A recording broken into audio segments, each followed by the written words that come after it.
Welcome to episode 2 of Four Shot Podcast, where we discuss all things HCS and some things Halo. I am your host, Phelan, and tonight I have with me Fade. How's it going tonight? Good, I am doing well. Mullen is not able to join us this evening. He has some school-related stuff to attend, but he should be back We're next week. so weak. To kick things off, as far as current rosters go, not much has happened this week other than Pistola officially being named to Cloud9. No big Yeah, surprise there. I think It's that might have actually happened like minutes after our last podcast. yeah, Maybe not minutes, it but I was think it was the definitely very next day, the next morning. yeah, it was definitely before the tournaments and lands this weekend. So, um, Yeah.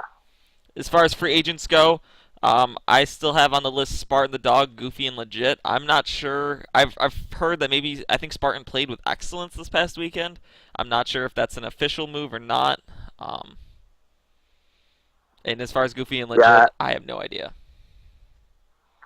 I don't either. I haven't heard anything really regarding rosters for them, All right, or at least nothing for like what the plans are. all right then. Well, since there's not much to discuss in the well, I guess we can discuss. Not being surprised that Pistola got picked up. Is Pistola going to be a good fit for Cloud9 now that it is official? I mean, I would think he would. He's had experience with, I think, everybody on the roster before. But if not everybody, then at least I know Fear Itself and um, Hysteria. So I would expect him to have good chemistry, and he's a top caliber player, like the highest caliber. So I can only see it being a good move for him. Yeah, I would have to agree. Um, like I think we mentioned last week, picking Pistola up on your team is pretty much one. It's probably the best move you can make, regardless of any other players that are out there. He is Pistola. He is one of the better players that Halo has seen over the years, and as long as their teamwork seems to be on and toxicity seems to be low, they definitely are a team to fear. Yeah, absolutely. One thing I don't think we got a chance to talk about in the last episode, surprisingly, is OpTic. I'm not sure we spoke about them too much. What are your thoughts on them? Yeah, I was actually thinking the same thing when I re-listened to last week's episode, that I'm not sure we mentioned anything about OpTic. And coming into this week's episode, I wanted to touch on them a little later, but it doesn't seem like there's much to really talk about. Um, I'm not. I don't know. I don't know. They seem to kind of be struggling a little bit. I'm not sure if they're not getting practice in. I'm not sure if they're just communication isn't down yet. Um, I don't know. Yeah, well, Something seems off, to say the how least. about how about what do you think went wrong with them for the season one finals when Contra was still on the team? That I think just kind of came down to practice. Like I said, I'm not. You don't see these guys streaming much, and so I'm not sure how much practice time they're actually getting in compared to the other teams. I would say the maybe season one finale was a fluke. I'm not sure. Like I said, I haven't seen how much they've been practicing together, but I would guess the reason they're struggling right now would either that the roster is just incompatible with each other, or that they just aren't getting the practice time in as some of the other teams are. What do you think? Yeah, I mean, I think it has to be practice. I mean, three of the four players have been together for a couple of years, basically, with the old status quo and everything, minus Enable. So I don't think compatibility between the players is going to be the problem there. And like you said, I haven't seen them online streaming, so I think it's just they weren't dedicated for season one. I know Flamesword put out a vlog that kind of basically said a lot of stuff was going on, and he was unhappy with the amount of practice they had. Not that he was upset at his teammates, just that he wished that they would have had an opportunity to go on more. But a little bit and said that a lot of stuff that happened and why they couldn't was due to how busy he was with some different obligations. But I guess that should be clearing up, and I hope to see them on more leading up to, I guess this week, leading up to Atlanta, and then beyond. Yeah, Like I said, I think we'll touch again on them a little bit later. But moving on to Preseason Cup 2. The first thing I will need to mention is that I was super ecstatic and pumped for Ricochet, and then they just ripped my heart out a few days before the tournament, the Preseason Cup, announcing that both the Preseason Cup and the IG Atlanta tournament will not have any Ricochets due to some objective spawn issues, and that on top of that, flag on EPICBOROUGH was also to be removed because of some player spawn issues, I believe. Um, Yeah, and actually, I think they announced that those are getting added, and then pulled in between now and our last episode. So very short turnaround. You know, the spawn issue, I'm sure that's part of it, but the other part's probably the severe backlash that they got from the pros for adding that. So I think it would have been interesting to see these guys play it, but I think there's some merit to determining whether it works with on this Halo 2 anniversary engine. With it's a lot slower than like Halo 4 or Halo 5, potentially for that, where the movements with sprint and like the thruster stuff in Halo 5 might be more of an option. So I get that it might not work in Halo 2 Anniversary, but it would have been fun to see, I think, at least on the Preseason Cup maybe. I don't know if I was ready to see it on a LAN event with so little time beforehand. So I don't know. I'm kind of glad that it's not going to be a LAN, but I would have enjoyed seeing the. Yeah, I wasn't expecting to actually see it when it came down to the actual season play, but with it being a preseason cup where points aren't really that important and it's more or less just seeding for Atlanta, I think it would have been cool just to see how the pros adapted and some of the strategies that came out of that.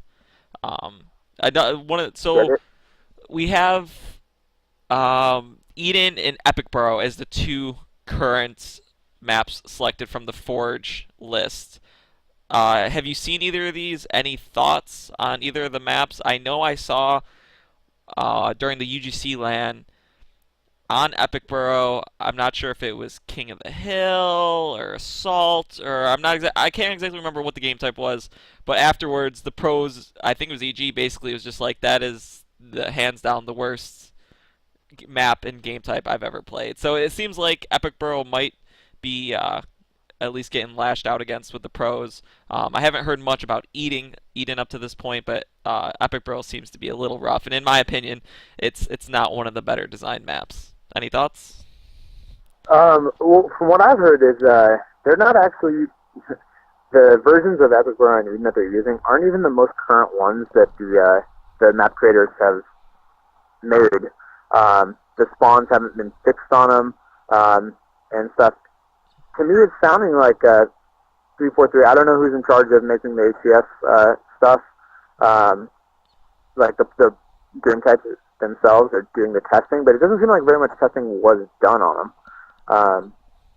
The map creators themselves on the Team Beyond forums came out and said that they don't know spawns, and they made the map and have been working on spawns, but need help from pros and the actual game developers to fix that. And I think 343 kind of just took them and put them in there and assumed that they were perfect when maybe they're not quite at the level that they need to be.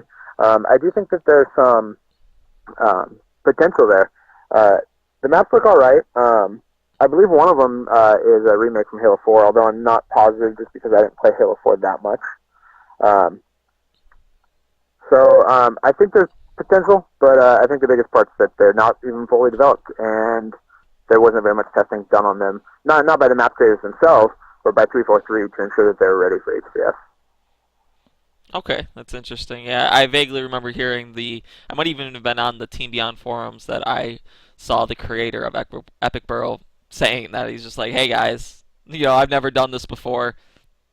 Give me, help me out here. So it's good to know that they're at least trying to push that in a better direction. No, I mean, I think having forgers creating maps designed and tailored to competitive play is important. But they're also people need to realize that they're amateurs and that they do need professional support for it to work and play at the top level. Yeah, for sure. Moving into the actual preseason cup itself, one thing to keep in mind, OpTic, EG, and C9 were at the UGC Lan. So when they played in the preseason cup and they were hosts, they would have a quad host. So that's one thing to keep in mind as we discuss this going forward. But the first thing I noticed when we hit the quarterfinals, the final 8 teams were the 8 teams we expected. Last week we saw Excellence in there, and we saw X Black in there, and I don't. Some of the teams that we were expecting to be in there didn't make it, just kind of because of the random seeding. This week, the things played out a little bit better, with the top 8 being Evil Geniuses, CLG, Noble Black, Cloud9, Denial, Elevate, OpTic, and Randa. And then going a step further, all 4 games in that quarterfinal went to a game 3. This kind of shows that maybe the teams are a little bit closer in skill talent that we're expecting. It was interesting seeing that all of them went to game 3, that no one ran away with it. And the big thing to note is that Denial lost this game 3 by 1 second. The game type was ball on lockdown. That was a hell of a match to see go down. With them just literally in the waning seconds, getting the ball, trying to hold on as long as they can, and coming up 1 second short to EG. Did you get to see any of these quarterfinal matches? I saw a couple. I didn't get to see that one. I saw, not the quarterfinal. I saw the semifinals between, there's my dog, I don't know if you can hear, but the semifinal with CLG and who did they play? C9. C9, yeah, I saw that one. The Cloud9 and CLG. Unfortunately, I didn't get a chance to watch any of them live as much as I wanted. I watched that live, and I watched the first 2 games of the grand final, the 2 that EG lost, actually. But, so I can't comment too much on the early rounds, especially that Denial game. But, I'm glad that Denial seems like they're playing better together now after that, and I think they did pretty well in the other online tournament. Mm-hmm. Just a couple quick notes I have written down. Elevate, another solid, top 4 finish for 2 preseason cups in a row. I know we mentioned them last week, if it was just a fluke or not. They might be a somewhat legit team. They remind me a lot of Halo 3's status quo, where, they couldn't win a Slayer game against a team of toasters. They're going to get out-BR'd one-on-one across the board. But when it comes to objective game types and communication, they are on point, and they can hold down their spots and win those games. And since there's obviously more objective than Slayer types currently in the rotation, it's going to allow them to get fairly far in each tournament if they can keep up their objective work. Yeah, definitely. I think it's pretty much undeniable that they're a top 8 team. And it'll be interesting to see where they do finish. I don't think that they're going to be able to be a consistent top 4 team or anything, but I would be shocked if they didn't have some at least a top 4 placing by the end of the year. Yeah, I think they have the potential to beat anybody. It just depends on how the series shakes down and everything. Yeah. A second note here is C9. I think I mentioned a little bit earlier, when they're clicking, people need to watch out. They have probably, as we've mentioned before, one of the better individual rosters on paper. It all comes down to how they're going to click as a team, how they're going to communicate, how they're going to potentially get down on each other, keep each other up. But when they are clicking, as I watched these games, they could easily be challenging for that top spot. Yeah, absolutely. Like I said earlier, I'd be surprised if they weren't. I think the top 4 is pretty set in stone. Not like they're all going to finish top 4 every time, but I think I'd be surprised if going into the season finals, if the top 4 seeds based on points for the final wasn't Evil Geniuses, CLG, Cloud9, and actually, well, I guess there's 5, Denial and Team Randa. But if CNN wasn't in the top 4, I'd be shocked. And yeah. If they didn't win an event, I'd probably be or at least be in the finals of an event, I'd be pretty surprised. Yeah, that's something I plan on getting into a little bit later, talking about is there maybe a little bit of a tier we're seeing here amongst the teams. So we'll get that into that a little bit later. Let's see. I have OpTic looks rough. We mentioned that earlier. Not sure what the issue is. They got taken down fairly easily, in my opinion, by Elevate. It did go to Game 3, but Elevate seemed to completely dominate that Game 3. The Game 2 they lost, I want to say, was Slayer on Shrine that OpTic beat Elevate. Elevate got stomped by almost 20 some odd kills, I'd say. Like, it wasn't even close, but in the two objective games, Game 1 and Game 3, Elevate had complete control of the map and complete control of the game type the entire time. So, not sure what, like we mentioned earlier, not sure what OpTic's problem is. Hopefully, I think going forward, they get it corrected. Practice there. I know it's a lot easier to win Slayers without practice. You have to practice as a team to be good in objective games, and a team with just individually skilled players, they can win a Slayer just because it's a lot easier, I think, to maintain map control and stuff. You're not having to worry about team rotation as much, like with ball or anything like that, or covering as much as when you have an objective in play. So it's not surprising that they're able to win on a Slayer there. But they're going to really need to step up their practice if they want to be able to win series against these top teams. Yeah, I would have to agree. Moving into the finals, a best-of-5 finals, we have EG versus CLG. The interesting thing to note here is that starting in the quarterfinals against Denial, EG was having trouble hosting games. So from the quarterfinals on, EG did not host a single game. They went off-host and ended up winning the entire Preseason Cup off-host, which kind of speaks to just how dominant they might be as a team. So heading into the best-of-5, coming out Game 1, Warlord, 5 Flag, CTF on Royals host. This game went into overtime by about 5 minutes. It tied 4-4. It was incredibly close. Each players on the team put up kills in the upper 30s, some in the 40s. On Royals host, he put up 58 kills, going plus 12 in a 5-minute overtime game. CLG ends up winning it 5-4. CLG looked really strong at that point. It looked like they kind of, might be the team to beat. We headed into Game 2 on Cloud's host. This was Lockdown Slayer.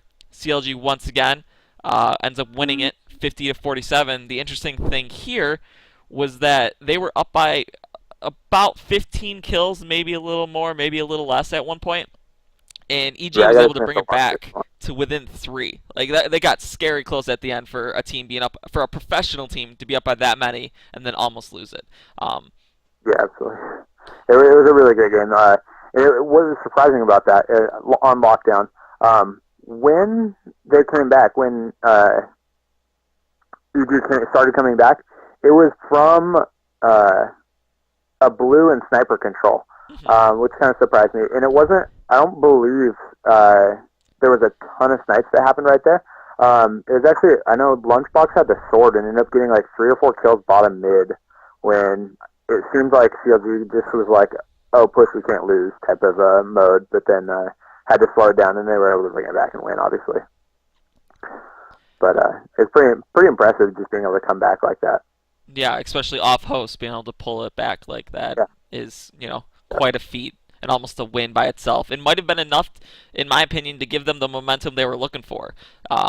You would think with CLG winning, they would be flying high, but I think EG being able to pull back a game that was so far apart to almost winning it kind of propelled them because they ended up winning the next 3 and taking the Preseason Cup. We're going to move into Game 3. Oh, go ahead. It's almost like a moral victory, even though they lost the match coming back. Agreed. Heading into Game 3 now, we had Warlord Oddball on Royals host again. EG wins this 200-139. It was relative ease. They seemed like they had pretty much control of the map. Pretty much outslayed them, going as plus 19 as a team. It seemed pretty much in EG's hands. Moving into Game 4, we had Shrine Neutral Round. This time was hosted by Cloud. EG wins this by a simple score of 1-0. The interesting thing here is I don't even think CLG had a second of arm time. I'm not sure if they even stepped foot on EG's half of the map. Even though EG only won 1-0, they had utter control, complete spawn trap domination. It was a one-sided affair.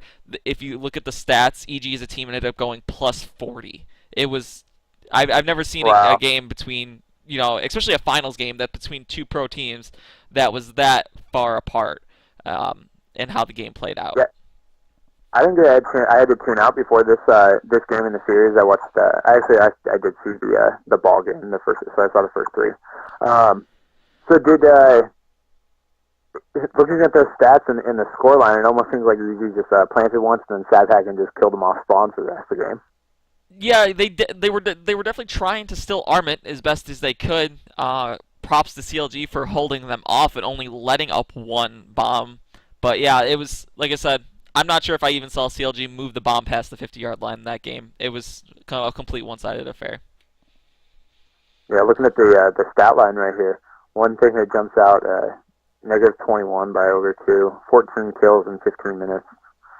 Not good. No, yeah, that's not something Still you over normally 2, see out of still the one of GOAT. the greatest player ever. Yeah. But yeah, I thought that was interesting. And then moving into the game 5, we were playing on Eden, also known as Minecraft by the UGC hosts. It was Team Slayer hosted by Royal. Can we talk about that later?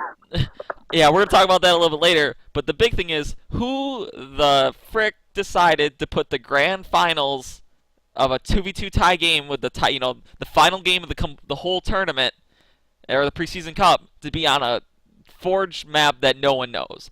I'm not sure who decided to do this, but that is probably one of the poorest decisions I've ever seen. It seems like you're more or less just gonna flip a coin, and whatever team happens to get the better spawns is going to end up winning the match. EG ends up winning 50-40. They didn't show a stat screen here, so I didn't get any stats. But for the most part, EG seemed to just outslay CLG the whole time. It didn't really look like either team had better map control, because I'm not sure if either of them really knows what map control is yet on Eden, since it's a relatively new map. It just kind of came down to pure one-on-one Slayer work, and at that point, EG ran away with it. Yeah. My guess is that they probably just used some random computer generated game types or for each series, and they didn't really have any oversight. Didn't even look to see that game 5 of the grand finals was going to do that. A little disappointing, but if it's an official map now, then it's going to be in there, and I guess there's no problem with it being game 5. I don't know. It seems, why not make that game 2 and then the other one game 5? Yeah, it seems weird that game 5, in the champion crowning game, is going to be a map that no one's really played on or practiced. It seems a little weird. I agree that if it's going to be a map, it's got to be in the rotation, but it could have been in at a better spot. So moving into the actual finishing, we have EG winning, CLG second, C9 third, Elevate fourth, and then OpTic, Denial, Noble Black, and Randa all tied for fifth. This is where I kind of want to get into the topic. Is there a clear number 1 seed? It seems like EG, when I first wrote this up, going into the best of 5 finals, CLG was up 2-0 when I first created the tier list. And I had, maybe EG wasn't hyped up to what we saw, and then they ended up winning. But since EG did drop the first 2 games, maybe they're a little bit more vulnerable than we're aware, and that they could end up losing to a team. Right now, I have tier 1 as EG, CLG, Randa, and Denial, and tier 2 being OpTic, Noble Black, and Elevate. And then I have C9. I didn't know where to put them. I put them in tier 2 for now, based off of their performance, more or less their performances in Scrims Online. I know they did fairly well, finishing third in this preseason cup, but they seem to be one of those teams that, we mentioned before, they either get hot and do really well, or do bad and get down on themselves and fall out. And up to this point, I've seen more of the latter and less of them doing well. But they easily, after this weekend's IG, could prove me wrong, and I could easily move them up to the tier 1. Yeah, sure. I think right now it's hard to completely judge them. I mean, Pistol's been back playing for what now? 2, 3 weeks probably. So it is hard to judge them, but I think when it comes to the LAN, they're going to be in that tier 1. I'd be shocked if they weren't, I guess. I don't know whether tier 1 means for sure top 4 or not, because there is, like you said, 5 teams with Denial, Randa, CLG, and EG right there. So I don't know.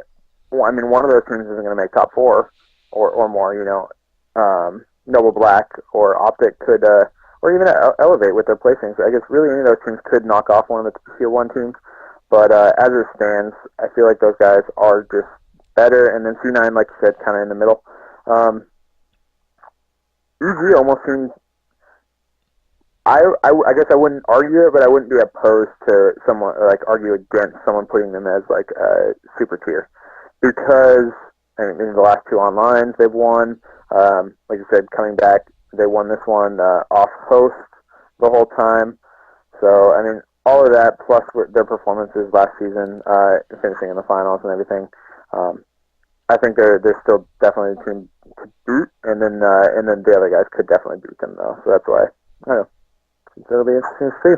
Yeah, I would agree that there might not necessarily be a 100% clear number 1, but EG is the closest thing we have to that at this point. Yeah. All right, looking at some scrims that happened this week. Other than the UGC Lan, I want to touch base on there was a Denial versus Noble Black scrim that took place. They played 9 games and Denial won 9-0. And looking at some of the stats from the Noble Black side, it looked like as a team they were struggling, but Ninja out a little bit is the better player on his team, coming up with the most kills, the most assists, and most objective time. From general watching his stream in the scrims in his practices, he seems to be a fairly dominant player on that Noble Black squad. Do we think Ninja is too good for Noble Black? It seemed that C9 thought he was too bad to be on the C9 team. But at this point, I'm starting to wonder if he's almost too good to be on Noble Black. And if that's the case, where does he fall? What team would be his proper skill level for placement? I don't necessarily know if he's too good for Noble Black. I mean, you look at what our tournament Aries were able to do last season, finishing 3rd in the final and everything, had great event there. Yeah, they didn't have too many great ones before then, but I don't know. I just find it hard to say that he's too good for Noble Black, or necessarily that he's too bad for C9. It might just be that this Noble Black roster doesn't work together, and I think that's probably more likely the case rather than he's just that much better than everybody else on it. Okay. Moving into the UGC Lan. The first thing that needs to be mentioned, I'm fairly sure if anyone watched that at any point this weekend, was the announcers. Legion and Joey Fries, I think, were the names, something along those lines. I'm not quite sure. Yeah, but Joe, okay, there we go. These two guys, they seem like two guys who don't necessarily know Halo, but know how to make people laugh. And even though I feel like they knew enough to get you by, one of the quotes I had down that was probably my favorite was on Sunday. A viewer wrote to him, one of the Legion, and said, "You're on your phone while I'm streaming. That's not professional." And Legion responded with, "I'm wearing a shirt with my own face on it and a Taco Bell sweater. What makes you think this was professional?" And I just started cracking up. Did you get a chance to see these guys at call any games? All right. Yeah, I did. And I thought it was great. I feel like right in the beginning there was a lot of novelty with it. Maybe towards the end, could partially been due to the fact that they were casting for forever long. Basically every game that was played there for the entire weekend. So that's going to be tiring and everything.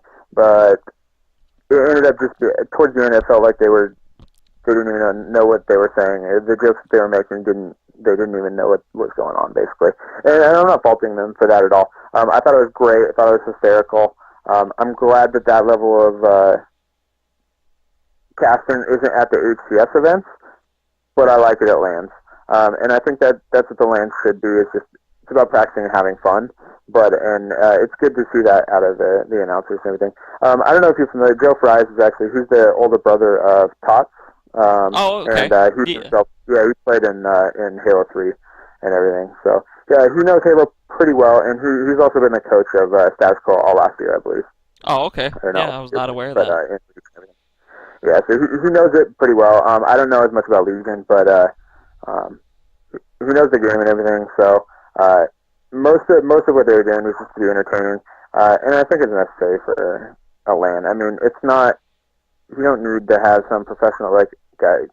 You don't need to have people in their suit jacket and tie and stuff like doing ultra professional for a LAN. It's about having fun and getting the people to enjoy watching the stream, and I think that's what they did. Yeah, I would have to agree.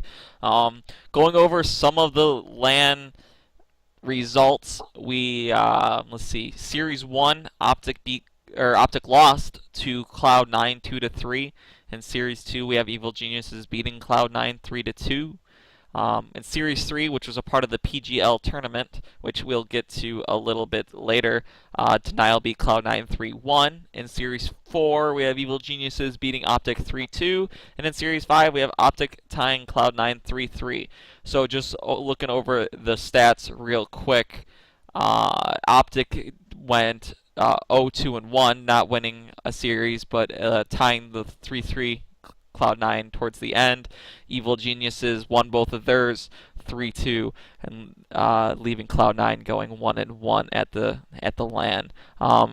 Seems about on par with what we're expecting. Evil Geniuses is the superior team. OpTic seems to be rough, so I'm not surprised seeing EG go 2-0 and OpTic going 0-2. I am a little surprised to see the games as close as they were. It seemed like all the series were 2-3, 3-2, or a tie. So that does seem impressive and might be a little optimistic for OpTic. But overall, I would say it's about what I was expecting. Yeah, I think so. I'm not surprised by any of these. And these guys they're all veterans on every single one of those teams. And so they know what they're doing. So it doesn't surprise me that OpTic can take games from these guys. But I don't think they're going to beat like Evil Geniuses in a series until they start practicing a lot more. But I do think that this LAN helped them a lot. It gives them a lot of games, whether it was on the main stage or just playing on the third station online together. They got a lot of games together, and I think it's going to help them a ton. Yeah, I would agree. Now, last time I checked, there were no official standings yet for IG Atlanta. I'm gonna double check that real quick to see. IG Atlanta. Yeah. So as far as seedings for them, I believe what I've heard is that it is based on the online cups entirely, and then ties are broken by the SSA. Okay, that's what I was assuming. I just haven't. IG or Iron Games has kept this kind of secretive up to this point, and it's kind of like no one really knows how it's supposed to work. We can assume how it's supposed to work, but no one knows for sure. And that was kind of the impression I was going under. The other thing is they never really mentioned any points to be awarded as far as the preseason cup goes, so I kind of just took the points that are going to be awarded for the regular season cups and kind of guessed it that way. So based off of those numbers that I ran myself, I have the seedings to be EG 1, Randa 2, Elevate 3, CLG 4, Denial 5, C9 6, Noble Black 7, OpTic 8, and Element 9. I'm not sure if Element's going to be attending, but based off of the points that I calculated, they would be the 9th seed. In Elevate and CLG had the same amount of points, but Vibe Septic won the FFA seeding tournament, so I would assume that would give Elevate the edge over CLG for the 3rd position. Yeah, I believe that's how it's working. Is just that similar point structure to how the online cups went for season 1, and then the tiebreaker being the SSA. It'll be interesting to see if Elevate can kind of capitalize on this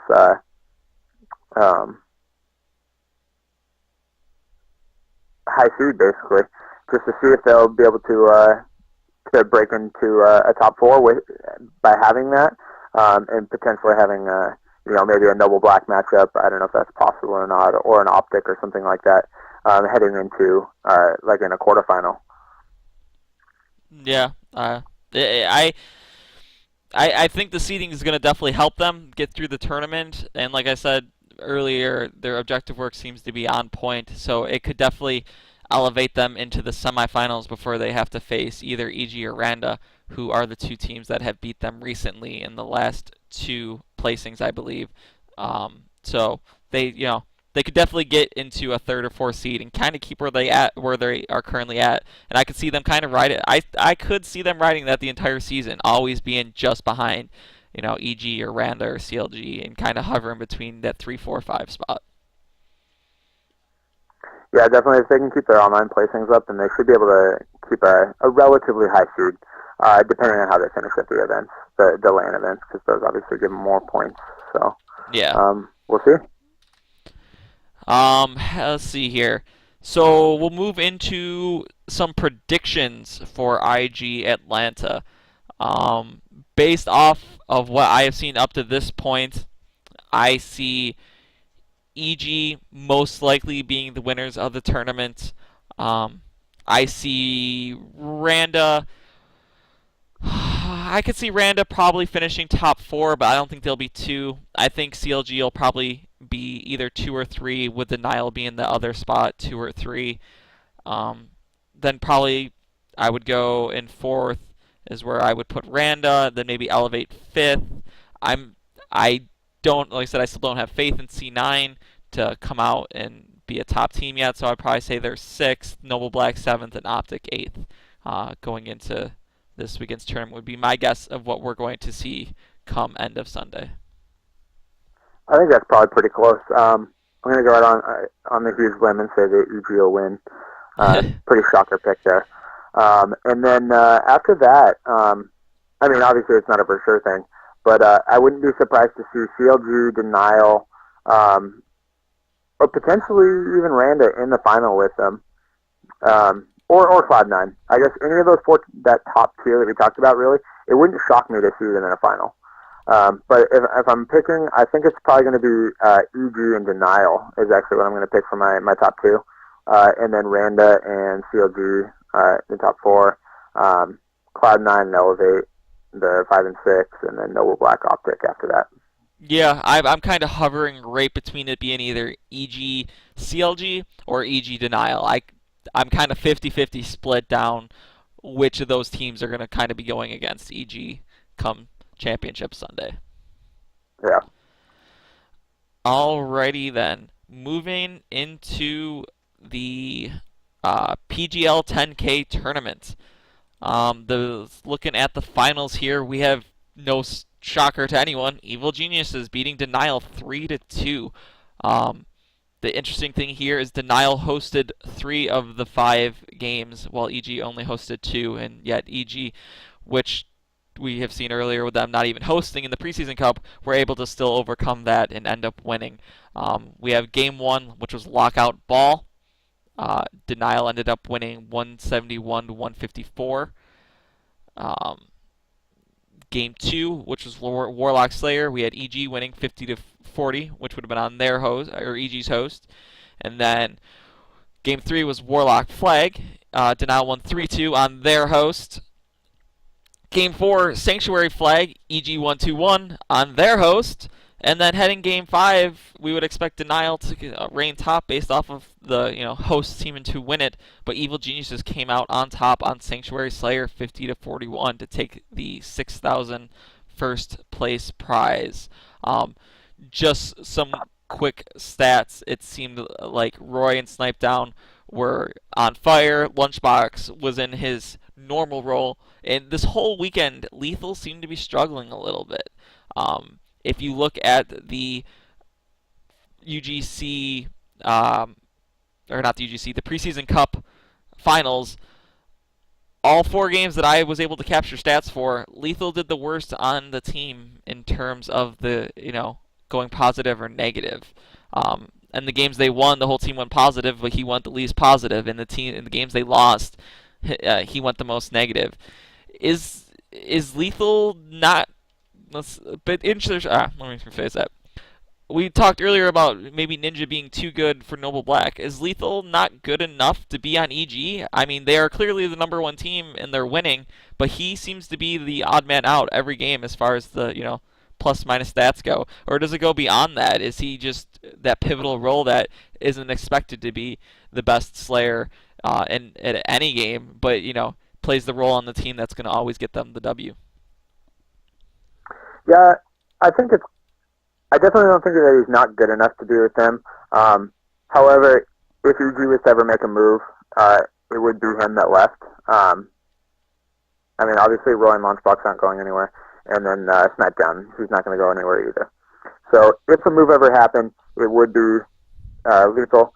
But I mean, we've been talking about how good they've been all podcast. Lethal's not going anywhere anytime soon until they literally start to drop multiple games. Or multiple events, finishing probably third or worse consistently. I don't see them moving, making any changes.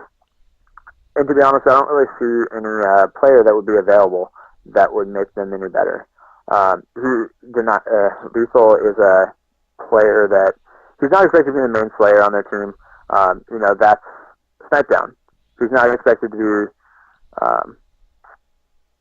the big time support Slayer. I don't know. It's hard to quantify or describe exactly what he's doing on that team, what his role is. But I think that's part of the strength of EG is that they don't necessarily have huge roles. You can see any of them pick up big kills. You can see any of them pick up big support time. And I think he's just another cog in that wheel or whatever. He's a great player for their team, and I don't see him really being a weak link. I think it might have just been a bad weekend for him or something. But it's hard to even say that when they won 2 tournaments. So yeah, I would have to agree. I'm not surprised that they ended up winning the tournament. I'm not sure of previous tournaments how Lethal has done as far as the kills go. But yeah, I can't see them making a move anytime soon. But if they were to struggle at this weekend's Atlanta, I would have to guess that if they were to make a move at that point, it would be Lethal who would end up having to leave. The one thing on this Pgl Tournament that I wanted to mention was Excellence, I think EX Black, finishing top 4. We talked about him in the first plan, how they were probably just kind of a fluke in the first Preseason Cup. That's the Wolfman, Swift Kill, Unlegit, and Kobe. And seeing them finish top 4 again, I guess I'd be surprised, or not surprised, I wouldn't be shocked if they finished top 8. I think that they're probably one of the teams that could most upset, or rock the boat or whatever, and finish in the top 8 and knock someone out. Do you know the roster of Excellence Gaming at this point? I'm not really aware of who is on that team. Yeah, that's what I was saying. Wolfman, Kobe, Swift Kill, and Unlegit.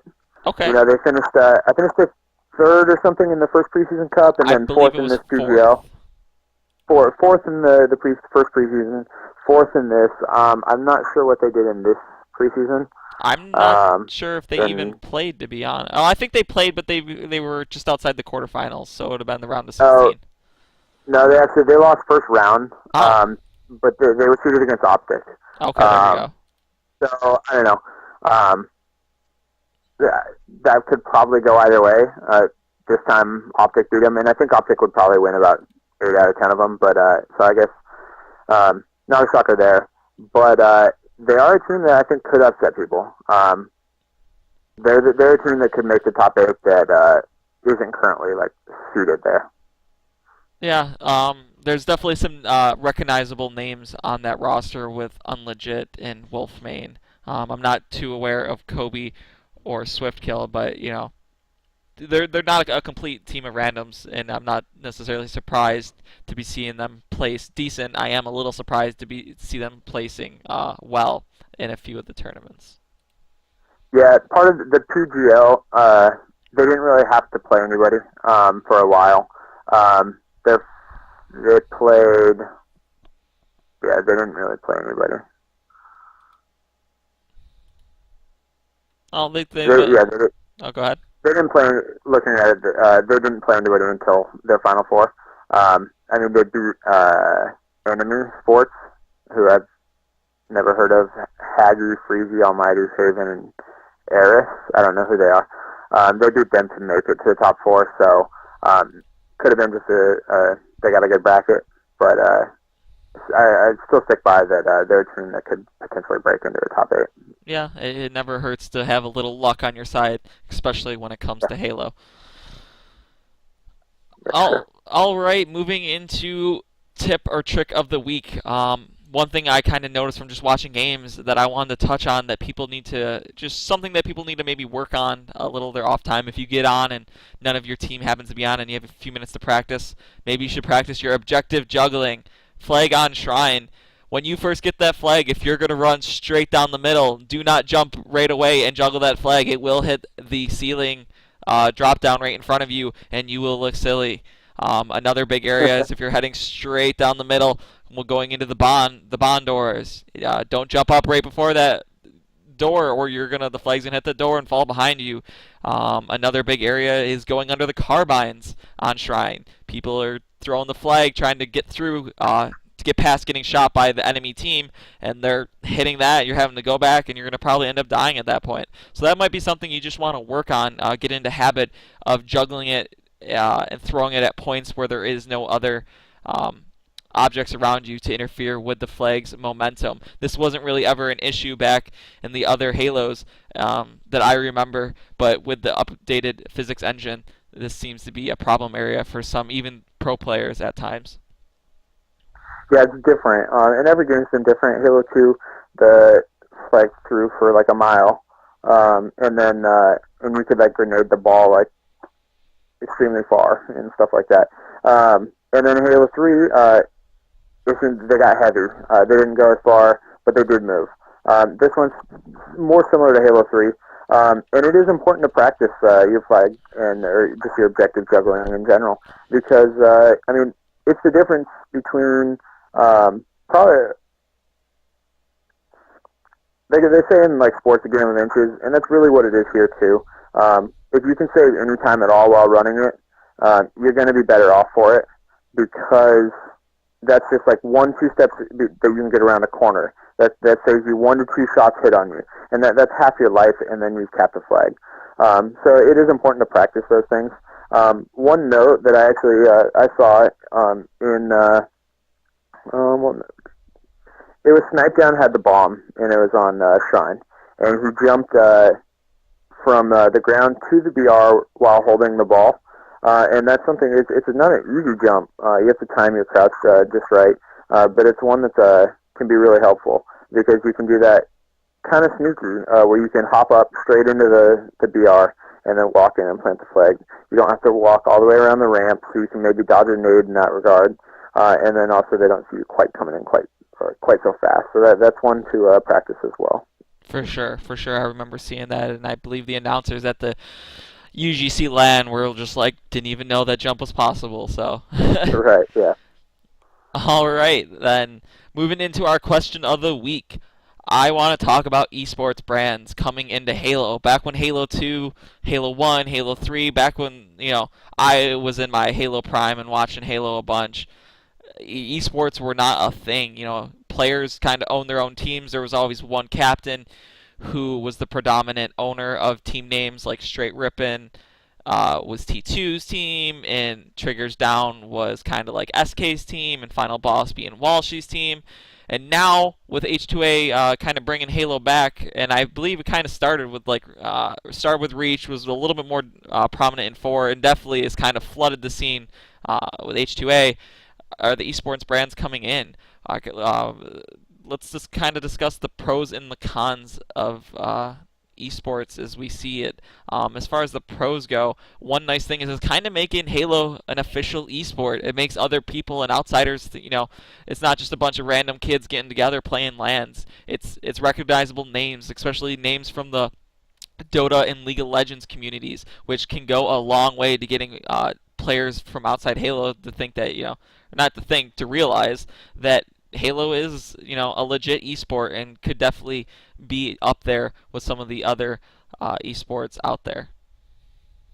Yeah, absolutely. Like you're saying, with the orgs coming in, esports in general is blowing up. It's getting really big. There's a lot of organizations that are being profitable now, and them coming in and to sponsor Halo teams only helps. And what you're talking about with players owning teams in the past, it seemed like that, but that wasn't always necessarily the case. MLG actually owned the rights to every team name. They couldn't be used outside of MLG. Legally, I'm sure they were in local lands all the time and stuff, but technically MLG owned all the names, and I believe like T2 had to actually purchase the rights to his name from MLG to be able to use that afterwards. So it's nice that these guys, the orgs are coming in, and the name thing, I don't think it matters too much. So I don't see too many cons really in it, in organizations coming in. Players are getting salaries, they're getting stipends, like travel stipends, they're getting gear. I don't see too many negatives, if any, really. The one negative that's kind of jumping out at me is that since the esports is basically a business, the players don't own the teams. And while for the most part, up to this point, it seems like the players have been left in charge of putting their roster together, and one or two people are kind of the captains and co-captains are in charge of maybe making moves and dropping players and picking up players. But at the end of the day, those four Halo players and that coach, they have a boss. And if that boss wants to make a move, they don't have a choice in that matter. They don't own the team; they just play for them. And just like any business, if your boss doesn't want you around anymore, he can pretty much just fire you. There's no union, so to speak, Yeah. related to Halo. So Yeah, for sure. that's kind of one area that up to this point hasn't seemed to have been an issue. But I could, if Halo were to keep blowing up, I could see that becoming a problem, especially with bosses who think they know more about the sport than they actually do. Yeah, that's true. The one thing, though, just to balance that, is salaries. A lot of these guys with organizations are getting paid a monthly salary, and if you're getting paid a salary, it's expected that you have a boss. And if you're not performing to your boss's standards, then you're fired. And I get that. It's unfortunate that that could happen, like if a group of teammates believes that they can win, but they're not performing well. It is the boss does have the option. He can do what he wants. And it's a little sad in that regard, but at the end of the day, he's paying them. And I think that if he's paying them, he has a right to make some decisions. Yeah, I would completely agree. Going back to what we touched on earlier with Lethal seeming to struggle a little bit, it could be a situation where if, for instance, that boss thought he knew more about Halo than he actually did, he could look at the just based off of pure numbers, which in the modern business world is drives a lot of what happens as far as working. It's just pure numbers. Lethal seems to be struggling, but from a team perspective, he might be that vital key, and it could end up causing a boss to make an irrational move that could cause problems down the line if it were to come to that. Yeah, I'm sure that's the possibility, and I'm sure it'll happen at some point, assuming Halo continues and grows and everything. It'll happen, but I think a lot of these players, I'm not going to speak like I know firsthand knowledge, but I'm going to guess that in their contracts, it's written in there that they have a little bit more control over their rosters. It might not always be the case. I could be wrong, and it might not be the case now, but I'd also like to think that someone in esports that owns their own organization, they're about competitive gaming, and they know that the pros know their stuff, and they're going to trust the pros a little bit more than maybe you would see in like an outside business world. But I guess we'll see. I mean, that hopefully it gets to a point where Halo is big enough and everything. Not that people get it dropped in necessarily, but that Halo is so big that could potentially be a problem. Yeah, it kind of reminds me of the Dallas Cowboys with Jerry Jones, having Yeah. someone in a position of power who shouldn't necessarily be in that position and might not be qualified for that position, making choices that shouldn't be made by him. And like you said, time will tell. We'll have to see where Halo goes and what kind of future comes. But it's something to keep in mind. Right now, it seems like that esports brand bring more pros than cons, and hopefully it stays that way going forward. Yeah, for sure. All right, that's gonna about do it for this podcast. Just a reminder to anyone listening / watching, if you have any questions or feedback or want to discuss any points we brought up or any of the questions, please feel free to shoot us an email at 4shotpodcast@gmail.com. That's 4 is in the number 4, shotpodcast@gmail.com. You might get some of your questions on the shows and coming in the future, or some of your answers brought up and talked about on the show. So please feel free to reach out. Anything you would like to talk about, Fade, before we head out? I was just going to say that, you guys tweet at us. We can read tweets or Twitter questions on stream. My Twitter is at FadeyFade, PhAdeyPhAde. So you guys can hit us there, and we'll read your tweets, we'll read your emails, and we want to communicate with you, so let us know. Yeah. I'm trying to stream as much as I can. For the most part, it's going to be Halo. Some of the time, it's going to be some new releases. So follow twitch.tv/Phelan. That's FAIL, the number 3N. My Twitter is also Phelan, the FAIL number 3N. Please follow me there.